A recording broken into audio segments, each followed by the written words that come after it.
For introducing me, for inviting me. It's a great pleasure to be here, and a great honor also. And I will try to stick to my 30 minutes, 35 minutes maybe, on trying to tell you a little bit more about what you've heard from John Pollock already. Three things I want to talk about, which is a little bit on the fundamentals of the psychology of risk, then kind of leading into what organizations do with this kind of thing in terms of safety management, and how actually managing safety is a lot about managing uncertainty. And finally actually pointing to ourselves again in terms of, don't we all have to educate ourselves more in terms of how we actually personally also deal with uncertainty and risk, and to sort of give the take-home message already, and then I guess we can all go home already. What I'm trying to do is, when I look at the psychology of risk, I guess a lot of the research there has actually been sort of pushed by economists and mathematicians originally, I guess, who had this idea of what rationality is all about. And then there has been all this research forever and ever showing us over and over again that according to those definitions of rationality, we're not rational. And I guess my argument would be that I guess, is kind of interesting in itself, but it doesn't really lead us very far in a way. So I want to end with some ideas on maybe where this could go. In terms of the managing of uncertainty, I hope I can convince you a little bit that actually uncertainty, even when you're dealing with high-risk kind of processes in organizations, isn't always a bad thing, and actually safety might actually be increased by sometimes actually increasing uncertainty. And then finally, the last point, is kind of pointing to us again in terms of, hopefully, starting to reflect, each and every one of us, reflect more on how we deal with risk ourselves, and how we expect kind of society and regulators and all these kinds of people around us, insurers, etc., to protect us to some extent from our own sort of very easygoing ways of dealing with risk. So in the end, I hope, when I say the title is How We Live or Perceive and Live with Risk and Uncertainty, I do hope that you will get a few ideas of how we can actually do this better. Going to this topic of psychology of risk, when we actually sat here a few months ago preparing for this lecture, Fukushima just had happened. And to me, that's an incredible example of, you can call it irrationality, but maybe it's just a broader sense of rationality of how we all deal with risk information. When even experts that presumably have these absolute watertight risk analysis models, and all of a sudden there's lots of question marks in these models, and you kind of wonder how related actually whatever produced question marks in Japan really bears on whatever models we've used here. And I guess overall it just becomes quite clear that yes, we are handling a very, very difficult issue here when we try to control risks, put numbers to them, and put controls on them along those numbers. And probably, if we were to give any kind of risk assessment right now on what's the probability of an earthquake of whatever magnitude, what's the probability of a tsunami, what's the probability of a nuclear power plant disaster, probably still all the probabilities would be a bit too high based on one of the many heuristics that some of you definitely know from Tversky and Kahneman, called, in that case, the availability heuristic. It's still in our memories, so we think, ooh, this is bad, this seems to happen a lot.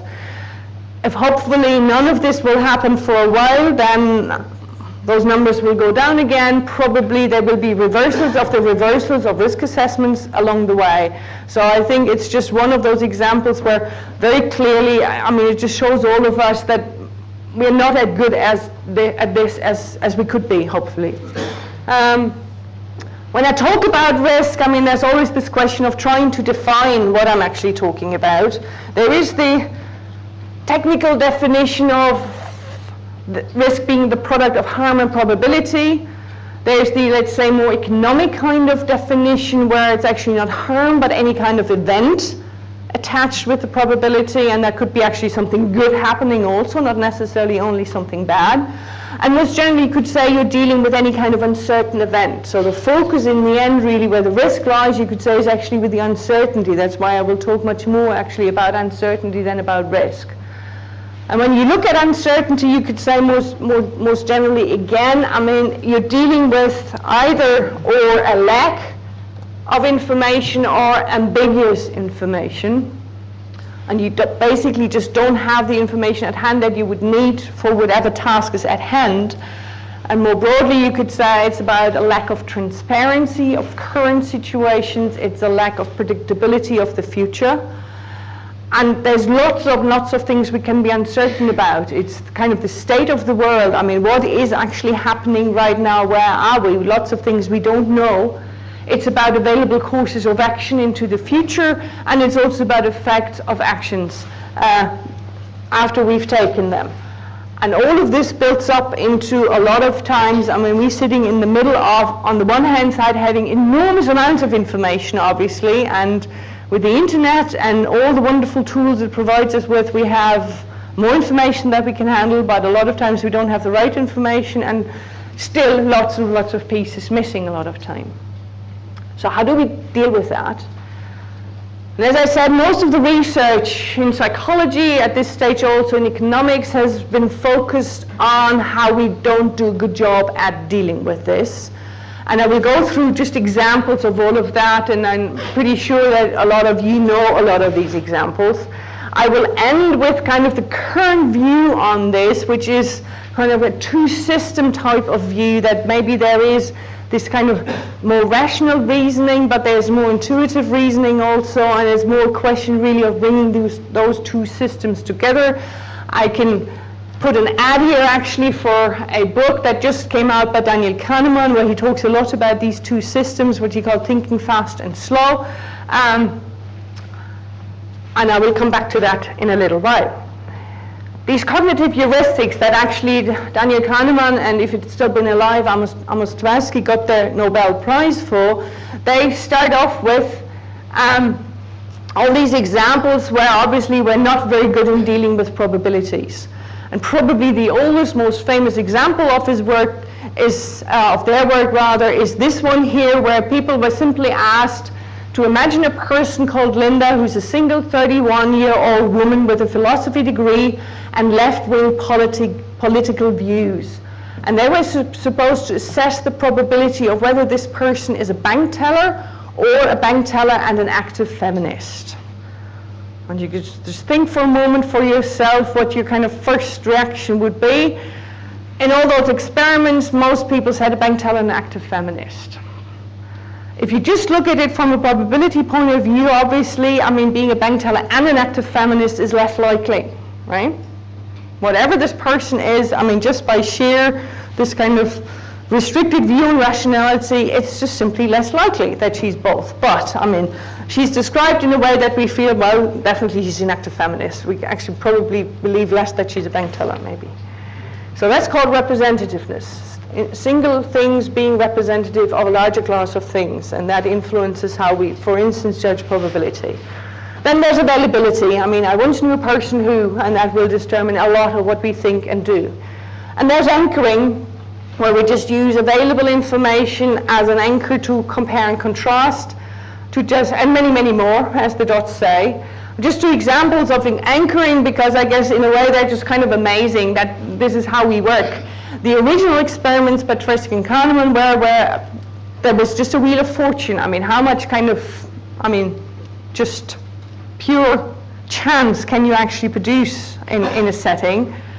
And whatever number came up, people were then to say whether the number of African nations in the United Nations is greater or less than that particular number that came up by chance.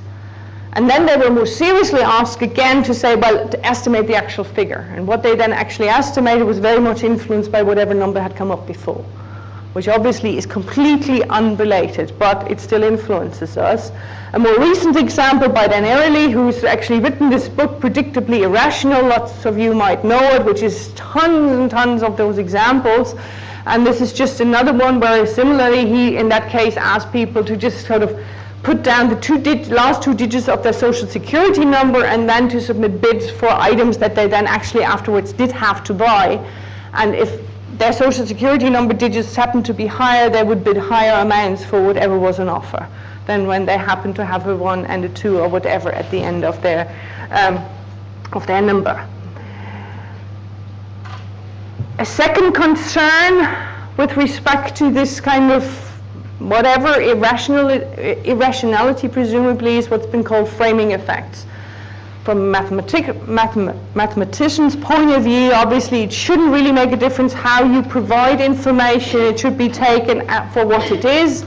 It should not influence any kind of judgments, and that, again, there's many examples that it actually does.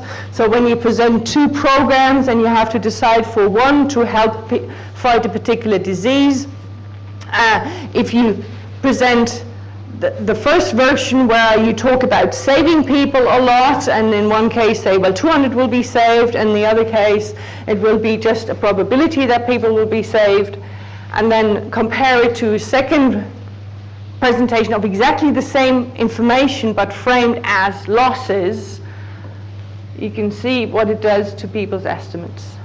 It reverses them. And they're dealing with exactly the same choice, presumably, from an abstract point of view of an abstract sense of rationality. And this example, I think even statisticians still fight over. Anytime I present it in class and I have mathematicians in there, then discussions start. You again might know this, it's from a show in the US, the Monty Hall show, where people are presented with 3 doors, and behind one of the doors there's a car, and if they get that door right, then they will get the car, and behind the other 2 doors there's a goat. And they have to decide, okay, which door do they pick? So in this case, for instance, they pick number 1, and then the host of the show will open one of the other doors that wasn't picked, and now in this particular situation there's a goat behind that door, and then the question is that you can think over, now actually the guest gets the opportunity to change his choice. And the question is, should he or shouldn't he? And when you disentangle this, then yes, he should, because the probabilities actually change with the extra information. And this is just one of these examples where we have to deal, or should be able to deal, with conditional probabilities, and yet again we're not so good at it. And with this particular example, it seems that even all sorts of different variations and colors of statisticians fight over it. Another element, I think a very important one, is that we all, and to some extent of course that protects ourselves, that we're kind of unrealistically optimistic about the world. And especially if we either have a clear sense of control or at least illusion of control. And the simple examples of this we all know. I mean, we know we drank too much alcohol to drive a car, but we feel, oh, it will be all right. I mean, I had a greasy meal with it, or whatever funny explanations we have that somehow the alcohol didn't affect us as much as it would other people. The same with smoking, the same with newlyweds expect their marriage to last a lifetime even while aware of divorce statistics, etc., etc. Obviously, that protects us from evil to some extent, but sometimes maybe it's not such a good idea, for instance, when driving a car, and definitely haven't drunken too much. And then there is this issue that certainty in itself can actually be a benefit, which is actually yet again something that just from a statistical point of view obviously shouldn't be the case. So certain lower gains are preferred over uncertain higher gains. On the other hand, less probable higher gains are preferred over more probable lower gains, because then you're gambling anyway, then you might as well just gamble for more. And the opposite is true for losses. So we don't really like certain lower losses, then we rather take the uncertain higher losses, etc. You can reverse this and say risk in itself can be a benefit, of course, also. And any parent in this room knows the issue with the green stuff, right? The vegetables on the plate. How do you get your kid to eat them? And this is one version of it. the father saying, good idea, Calvin, that you don't want to eat the green stuff. It's a plate of toxic waste that will turn you into a mutant if you eat it. And it works. He eats it. And you can look into this, I mean, risk-seeking versus also risk avoidance as a personality characteristic to some extent. It's also a cultural norm. People in different countries differ on how much they actually can handle uncertainty and risk. But of course, there's situational characteristics also that will influence whether we see risk as a benefit or not. One kind of interesting example, I thought anyway, of this was recently at Kennedy Space Center. And of course, this is full of Apollo in all sorts of variations. And usually, I mean, when you see these films about the first moon landing, then at least that's how I've always seen them, they're kind of produced as everything went well. It was all under control. These guys landed on the moon, they got their vehicle out there, and they stepped on the moon, and it was great. I thought anyway it was interesting that, I don't know for how long it has been there, but now they have actually a little kind of auditorium where they kind of play these last minutes before they actually got the thing landed. And this didn't work so well at all, right? And to me it was interesting in that sense. Obviously they've now seen that actually presenting this as a big adventure and a challenge that has a lot of uncertainty actually involved, they found attracts probably more people to sit in there than to present it as this marvel of technology where everything runs smoothly. That's boring, right? So maybe that's one element there. So lots of examples against this kind of narrow sense of rational decision making. And then the question is, what do we do with it? I guess if we really go with that, then probably economists have to throw some of their models out of the window, and they're very reluctant to do that. And anybody in behavioral economics feels that. But if we really look into, I mean, how do we every day and how do we in organizations, in any kind of decision body deal with it, it's probably a good idea to just simply acknowledge this. And acknowledge also that this, as it's now called, system one, which is more based on intuition, it's implicit, it's automatic, it's low effort, it's fast, it's emotional, that this actually works for lots of us a lot of times pretty well.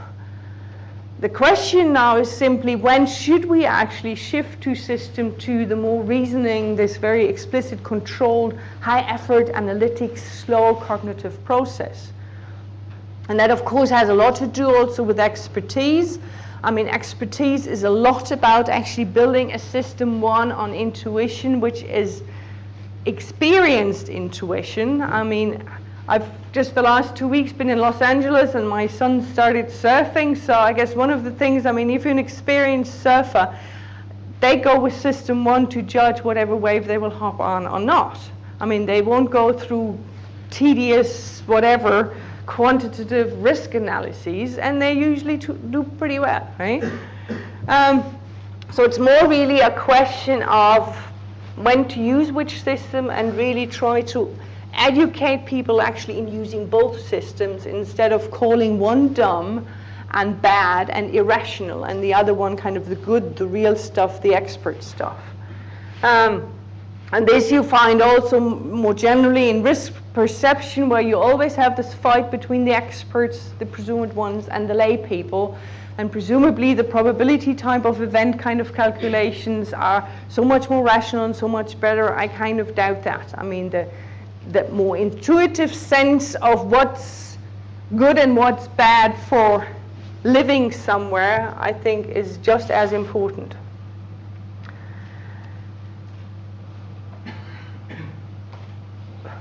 Moving on to organizations, I think for a long time, I mean, there was this idea, well, first of all, generally, of course, safety is about well-managed risk. And when you then say risk is an uncertain event, then that means actually managing the uncertain and the unexpected equals safety.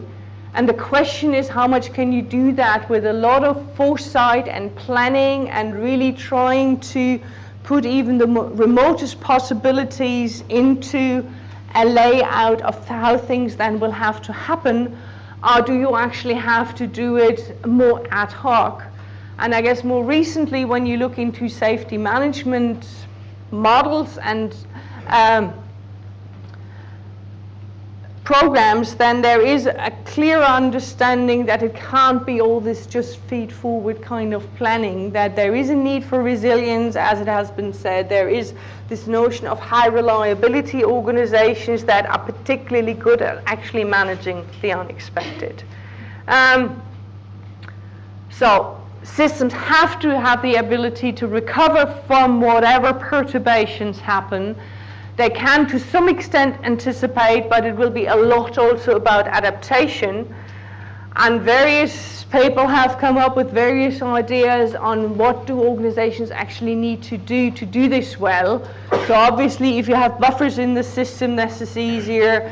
Obviously, it's easier when you have kind of tolerance around kind of system boundaries where it really goes into not so good states. Or as the high reliability organization people have termed it, you do have to actually constantly, as they call it, be preoccupied with failure, to really constantly think about, even if everything works marvelously, to just doubt that, to even if it looks simple, to yet again maybe actually look for a more complicated and possibly aberrant kind of process in your organization. Obviously, this is pretty tedious, and we don't really want to do it. I mean, this is a hard recommendation. I mean, to even when everything works smoothly, to doubt whether these things are okay. But maybe they're right, that exactly then you should look out. I have put it a little bit differently in terms of actually making choices between trying to get rid of uncertainty versus trying to cope with uncertainty. One, creating more stability in organizations, that's the central planning, that is high standardization, that is lots of automation in the organization. Usually then very little degrees of freedom for the people on the operative level because you want them to work according to plan, and kind of this basic idea that feed-forward control might work. On the other hand, more looking for flexibility, where planning is really much more a kind of a resource for people locally to then be supported in using their degrees of freedom to deal with the unexpected. The point I'm trying to make here is that a lot of times in safety management, in any kind of organization or in regulatory agencies, the focus still is very much on the left-hand side here, trying to reduce uncertainty, hoping for stability. And usually the basic assumption that goes along with that central control probably is a good thing.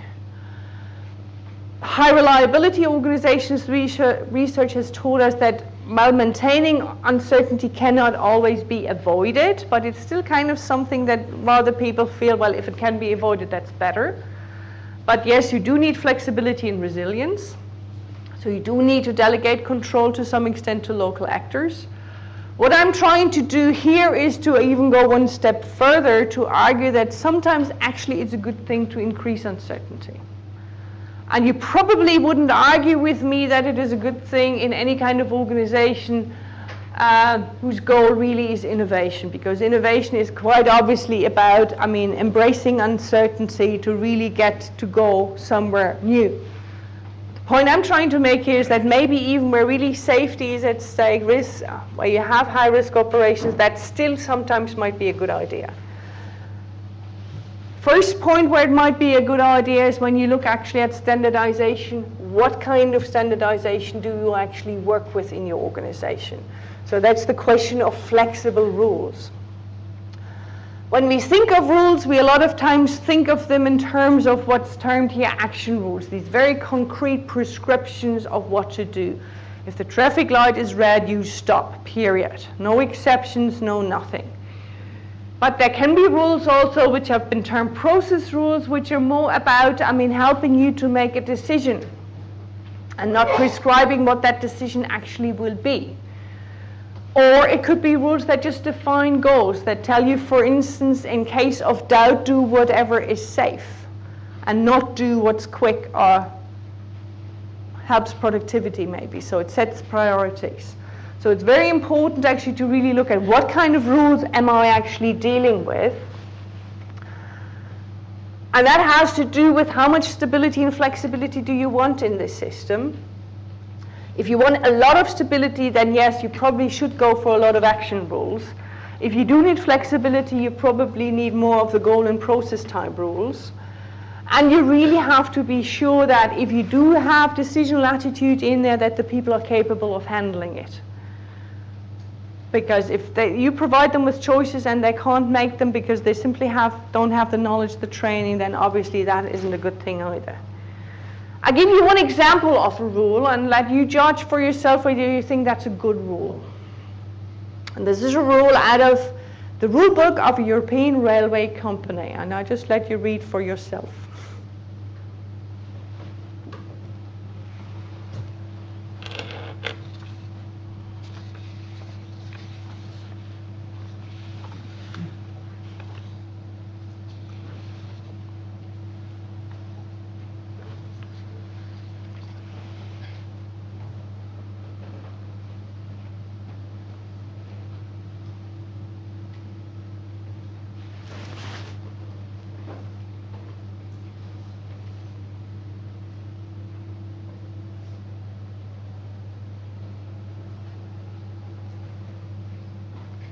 Who thinks it's a good rule?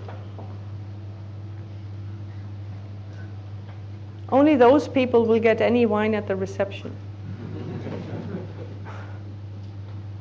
Anybody? Anybody who thinks it's a bad rule? Okay. I just make guesses right now to not reverse my role completely. Why you think it's a bad rule? Probably because it's kind of contradictory, right? I mean, it gives one kind of task first, and then it says, well, you don't actually have to always monitor, you can sometimes do something else also. But be sure that certain things always happen. When I actually worked with the Swiss Railways, from which that example is, and it's really in their rule book, and I was absolutely stunned. It's like, this is a strange rule you've got there. And I talked to traffic controllers about it, and they kind of looked at it and said, I guess you're right. It is kind of weird. But they were perfectly happy with it, actually. And when you try to kind of disentangle it from what I said before, it actually isn't such a bad rule. I mean, there's this basic thing where responsibility is set. I mean, the traffic controllers are in charge of making sure that the traffic control system runs well. But at the same time, it faces the reality of traffic controllers having to do lots of other things than just sitting in front of an automated system, right? They have to deal with disturbances in other parts of the system. They might have to communicate with people, whatever. So it's acknowledging their day-to-day reality that no, they can't sit for 8 hours and watch the system work. And finally, it does give them, I would say, in terms of a goal rule, I mean, to really just specifically say certain things have to be in the end achieved, however, whatever happens in between. I think this rule for them works well, but it works well for certain reasons, because first of all, people don't feel threatened by being assigned the responsibility here. If this works in a company that doesn't work well as a company, where people feel rules are much more for just assigning responsibility and particularly blame afterwards, people would probably be quite unhappy with that rule. For the Swiss Railways, this rule does seem to work, so maybe it is a good rule in this case. It's definitely a flexible rule in that sense, and when I talk to people about flexible rules, then a lot of times they say, well, a flexible rule is a bad one, that means you bend it. And I said, yeah, bending rules actually is a good thing. I mean, soft trees survive storms, right? And then we're back to resilience, right? Question is, who bends it, and do they know, and do they agree, and are they trained to do it well, etc. Second thing, breaking routines. And that is particularly the case in all sorts of very highly automated systems, like the railways to some extent, but more even in chemical production, etc., where people, I mean, day in, day out, stare at all these valves and displays as if they've seen them for the first time in their lives. And how to keep these people motivated. And that to some extent actually is about increasing uncertainty right there. I mean, we had a workshop in Switzerland on this, particularly with the nuclear operators, because they're quite aware of this problem. And we just kind of came up with ideas what you could do, and it's really in the end to some extent to disrupt people. I mean, have visitors, have people from other plants, from other units just come and ask. And in that sense make people aware again of what they're actually working with, what all this stuff around them means. Institutionalized doubt, I mean, have this role assigned formally of the guy that always says yes but. And don't wait for a personality type person that will do this. Really assign the role so that the person as a person won't be blamed for it. To some extent maybe actually have in a way controlled experimentation by having, for instance, more open rules. That this works, it's very, very important that the people feel psychologically safe. And psychologically safe has been defined as feeling safe to take interpersonal risks. It's not about kind of safety risk, but it's really feeling safe to maybe ask dumb questions, to be the yes but person, etc. And that is linked to the third point of speaking up. Do I dare to increase uncertainty in a particular situation by pointing out problems, or do I not dare? Because I feel, ooh, everybody's really tense already, I better not make yet another problem. And this has been found in lots of cases too, obviously from incidents and accidents, to be very, very important that people do dare to increase uncertainty at certain points in time. We did a study as one of the many examples where we looked at anesthesia teams that had to deal in a simulated environment with non-routine events. And we found that actually there was more speaking up by the nurses than by the residents in this example. And then when nurses actually did dare to speak up, that was positively related to their overall technical performance. And this is just one of the many examples of that kind of research, that it is very important to empower people to know and then actually dare to increase uncertainty, even in situations where people are very tense, where everybody is at their cognitive limits potentially already. And finally, flexibility is always a building block of stability. And in the sense, to be stable, you do have to allow for the resilience that I talked about before, and I won't go through everything on this slide, but just jump to the next one. Of course, this is true the other way around too. And one example for this, actually, where we're currently dealing with this, is air traffic management. A lot of you, I'm sure, are aware of all the initiatives within Europe and within the US to try to deal with increased traffic. And obviously it is about having more flexibility, for instance, by getting rid of sectors through which currently aircraft are guided, with a lot of procedures that go with that. Handling even down to really the pairs of traffic controllers and traffic control centers, where one is really dealing with everything outside a particular sector and the other one dealing with everything within the sector, to start to flexibly allocate tasks between the two of them. We're currently actually in a project we're doing with SkyGuide. We are looking at that, and that obviously provides a lot of opportunities for getting traffic through faster, but currently I feel there's actually a little bit now the reverse, that people do want some stability also to actually know how to handle that flexibility. So I hope I've given you a few examples of why I do think that actually safety can be promoted by sometimes increasing uncertainty. And I come to my last point very, very quickly, looking at the clock, pointing back at us. Just give you a quick example. One of the banks in Switzerland has started to advertise in this way. So I can ask you, do you think that's a good bank? Would you go to that? Give you another example. Started their campaign pretty much the same time last year.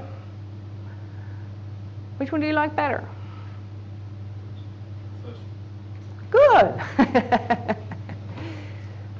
And UBS is in trouble, I guess. But going back to, I mean, how much do we like risk benefit, and then hoping that actually while we take the risk, somebody else will make sure that it won't hurt us. I mean, that's a lot of times, I guess, our attitude towards risk. Another example of that, I'm currently in a technology assessment kind of group where we look at localization technologies and privacy issues related to that. And lots of you have these marvelous phones that, through it you can say, yes, I do want to know the phone where I am. I do want the whole world to know where my computer currently is located. We happily give away this information for nothing. But at the same time, then, we put a lot of pressures on regulators, on the states within which we live, to then protect us. And yes, of course, we want privacy, and total privacy, please. And this obviously doesn't really work together.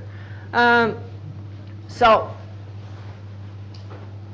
this has created, I think, pretty much an impossible task to some extent for regulators, where if we don't really look at this ourselves, then there's no way that they can actually protect us from whatever risks we have created for ourselves. So risk communication, one thing is a lot about uncertainty information, and that means, and I just point to the very last thing here that some of you might not be able to see because it's kind of underneath this, is to trust the public with more of the truth. And I think that's a very important point there, that when you start risk communication, obviously we all would like to have certainty as quickly as possible. Is it going to be bad? How bad will it be? Will it hit me? But a lot of times that information isn't available. So instead of trying to make it up, it's really about, as a risk communicator, to show, well, we are uncertain also, and information might change, and it might look today as if it's going to be okay, and maybe tomorrow it looks like it won't be. And we as a public have to be able to deal with that. And I just give you, which I thought was interesting, to not go through all the small print here, but I guess we've all been through the flu pandemic and all the risk communication blunders that happened all along that pandemic.